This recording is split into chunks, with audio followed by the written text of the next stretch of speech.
بسم اللہ الرحمن الرحیم۔ حضرت سلطان محمود غزنوی رحمۃ اللہ علیہ کے پاس ایران کا بادشاہ اپنے سفیر کے ساتھ ملاقات کے لیے آیا ہوا تھا۔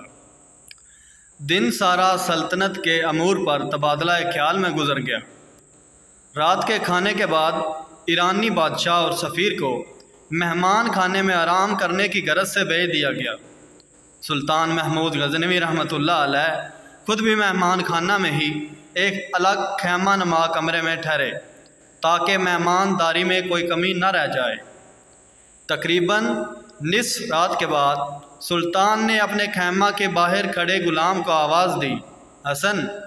اس نے پانی کا لوٹا اور کھرمچی اٹھائی اور خیمہ میں داخل ہو گیا۔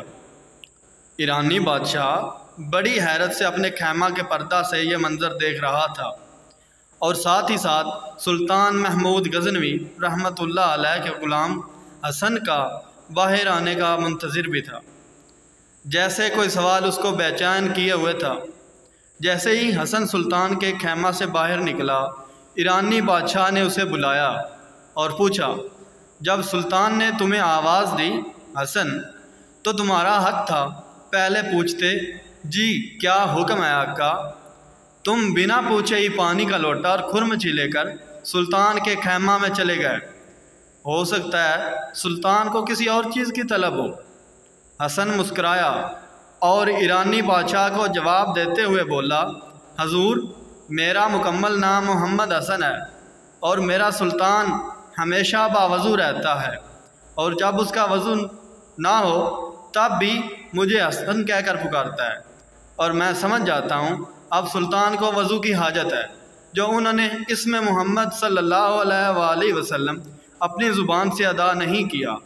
آج تک میرے سلطان نے بغیر وضو کے مجھے حسن کہہ کر نہیں پکارا۔ اللہ اکبر! یہ تھے وہ ہمارے اسلامی تاریخ کے ہیروز جن کے دلوں میں عشق مصطفیٰ کا ٹھاٹھے مارتا سمندر تھا، اور کافر مشرک ان کا نام سن کر کانپتے تھے۔